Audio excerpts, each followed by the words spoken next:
रोज की तरह आज की सुबह भी सास की गाली और तानों से ही शुरू हुई। राधा रोज रोज के झगड़ों से तंग आ चुकी थी, लेकिन वह और कर भी क्या सकती थी। उसे तो सुनना था। वह चुपचाप सास ससुर और पड़ोसियों के ताने सुनती और रोती। राधा की शादी राजेश के साथ 6 साल पहले हुई थी। इन 6 सालों में जिन लोगों की शादी हुई थी वे 1-2 बच्चे के माँ बाप बन गए थे, लेकिन राधा अभी तक माँ नहीं बन पाई थी।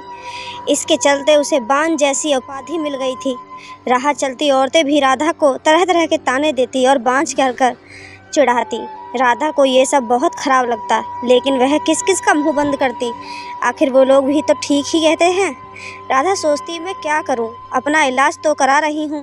डॉक्टर ने लगातार इलाज कराने को कहा है, जो मैं कर रही हूं, लेकिन जो मेरे बस में नहीं है उसे मैं कैसे कर सकती हूं। एक दिन पड़ोस का एक बच्चा खेलते खेलते राधा के घर आ गया। बच्चे को देख राधा ने उसे अपनी गोद में बिठा लिया और उसे प्यार से चूमने लगी। जब सास ने राधा को दूसरे के बच्चे को चूमते हुए देखा तो वह बेखर पड़ी। वह उसकी गोद से बच्चे को छीनते हुए बोली, कलमुही, बच्चा पैदा करने की तो ताकत है नहीं, दूसरों के बच्चों से अपना मन बहलाती है। अरे तू क्यों डालती है अपना मनुष्य साया दूसरों के बच्चों पर? तू तो उस बंजर जमीन की तरह है जहाँ फसल तो दूर घास भी उगना पसंद नहीं करती। जब राधा से सास की बातें नहीं सुनी गईं तो वह अपने कमरे में जाकर अंदर से दरवाज़ा बंद कर रोने लगी।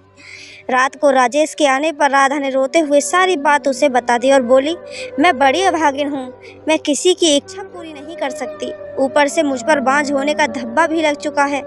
राधा की बातें सुनकर राजेश ने कहा, तुम माँ की बातों का बुरा मत मानो, उन्हें ऐसा नहीं कहना चाहिए था। हर माँ बाप की इच्छा होती है कि उनके परिवार को आगे बढ़ाने वाला उनके रहते हुए ही आ जाए।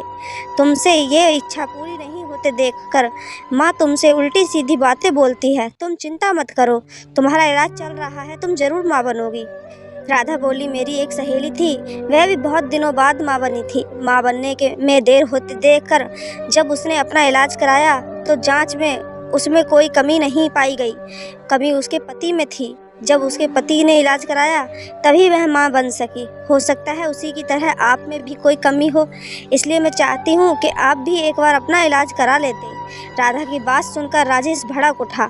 मुझ में भला क्या कमी हो सकती है? मैं तो बिल्कुल ठीक हूँ, मुझ में कोई कमी नहीं है। मेरी चिंता छोड़ो, तुम अपनी अच्छा इलाज कराओ। मैं मानती हूँ कि आप में कोई कमी नहीं है, लेकिन तसल्ली की खातिर राधा ने सलाह देने के ख्याल से ऐसा कहा, लेकिन राजेश ने उसकी बात को बीच में ही काट दिया। नहीं राधा, तसल्ली वगैरह कुछ नहीं, मैंने कहा ना कि मुझ में कोई कमी नहीं है। राजेश ने उसे डांट दिया। पति के भड़के मिजाज को देख राधा ने चुप रहना ही उचित समझा। शहर के बड़े से बड़े डॉक्टर से उसका इलाज हुआ, फिर भी उसकी कोख सूनी ही रही। डॉक्टर ने जांच के दौरान उसमें कोई कमी नहीं पाई। देखो राधा, रिपोर्ट देखने के बाद तुम में कोई कमी नजर नहीं आती। शायद तुम्हारे पति में कोई कमी होगी, तुम एक बार उसे भी इलाज कराने के लिए सलाह दो। डॉक्टर ने उसे समझाया। अब राधा को पूरा भरोसा हो गया था कि उसमें कोई कमी नहीं है। माँ बनने के लिए कमी उसके पति में ही है, लेकिन उसे कौन समझाए। उसे राजेश के गुस्से से भी डर लगता था। एक दिन किसी ने राधा की सास को बताया कि पास ही के गांव के मंदिर में एक बाबा रहते हैं, जिसकी दुआ से हर किसी के दुख दूर हो जाता है। सास ने ये बात अपने बेटे राजेश को बता दी और राधा को बाबा के पास भेजने को कहा। रात को राजेश ने राधा से कहा, कल तो मंदिर चली जाना। ठीक है, मैं चली जाऊंगी, लेकिन मैं डॉक्टर के पास गई थी, डॉक्टर ने मुझ में कोई कमी नहीं बताई, बल्कि मैं चाहती हूँ कि आप भी एक बार अपना। डरते डरते राधा कह रही थी, लेकिन राजेश ने उसकी बात को अनसुना कर दिया। राधा, मैं कहीं नहीं जाऊंगा, तुम कल मंदिर में बाबा के पास चली जाना। ऐसा कहकर राजेश सो गया। राधा ने भी अपने माथे पर लगा बांझपन का धब्बा मिटाने के लिए बाबा के पास जाकर उनसे दुआ लेने की सोच ली। दूसरे दिन सवेरे नहा धोकर वह बाबा के पास चली गई। मंदिर में लगी भीड़ को देखकर उसे भरोसा हो गया कि वह भी बाबा की दुआ पाकर माँ बन सकती है। राधा बाबा के पैरों पर गिर पड़ी और कहने लगी, बाबा, मेरा दुख दूर करें, मैं 6 साल से बच्चे का मुंह देखने के लिए तड़प रही हूँ। उठो बेटी, निराश मत हो, तुम्हें औलाद का सुख जरूर मिलेगा, लेकिन इसके लिए तुम्हें महाभारी होने के बाद यहाँ 4 दिनों तक रहकर लगातार पूजा करनी होगी। ठीक है बाबा, मैं ज़रूर आऊँगी। राधा खुशी से घर गई। घर आकर उसने सारी बातें अपने पति को बताई। मैं कहता था ना कि जो काम दवा नहीं कर सकती कभी कभी दुआ से हो जाती है। बाबा की दुआ पाकर अब तुम जरूर माँ बनोगी, ऐसा मुझे भरोसा है। तुम ठीक समय पर बाबा के पास चली जाना, राजेश ने खुश होते हुए कहा। राधा बेसब्री से महावारी होने का इंतजार कर रही थी। कुछ दिन बाद उसे महावारी हो गई। महावारी पूरी होने के बाद राधा फिर बाबा के पास गई। उसे देखते ही बाबा ने कहा, बेटी, जैसा कि मैंने तुम्हें पहले भी कहा था कि यहीं रहकर 4 दिनों तक लगातार पूजा करनी पड़ेगी, तभी तुम माँ बन सकोगी। जी बाबा, मैं रहने के लिए तैयार हूँ, राधा ने कहा। ठीक है, अभी तुम अंदर चली जाओ, रात से तुम्हारे लिए पूजा करनी शुरू करूँगा। अपनी चाल को कामयाब होते देख बाबा मन ही मन खुश होते हुए बोला। रात को बाबा ने राधा से कहा, बेटी, इस पूजा के दौरान कोई भी देवता खुश होकर तुम्हें औलाद दे सकता है। इसके लिए तुम्हें सब कुछ चुपचाप सहन करना पड़ेगा, नहीं तो तुम कभी माँ नहीं बन पाओगी। जी बाबा, मैं सब कुछ करने को तैयार हूँ, बस मुझे औलाद हो जानी चाहिए। राधा ने इतना कहने के बाद बाबा उसे एक कोठरी में ले गए जहाँ हवन कुंड बना हुआ था। उसमें आग जल रही थी। बाबा ने उसे वहीं पर बिठा दिया और वह भी बैठकर जाप करने लगा। कुछ देर तक जाप करने के बाद बाबा ने कहा, राधा, देवता मुझ में समा चुके हैं।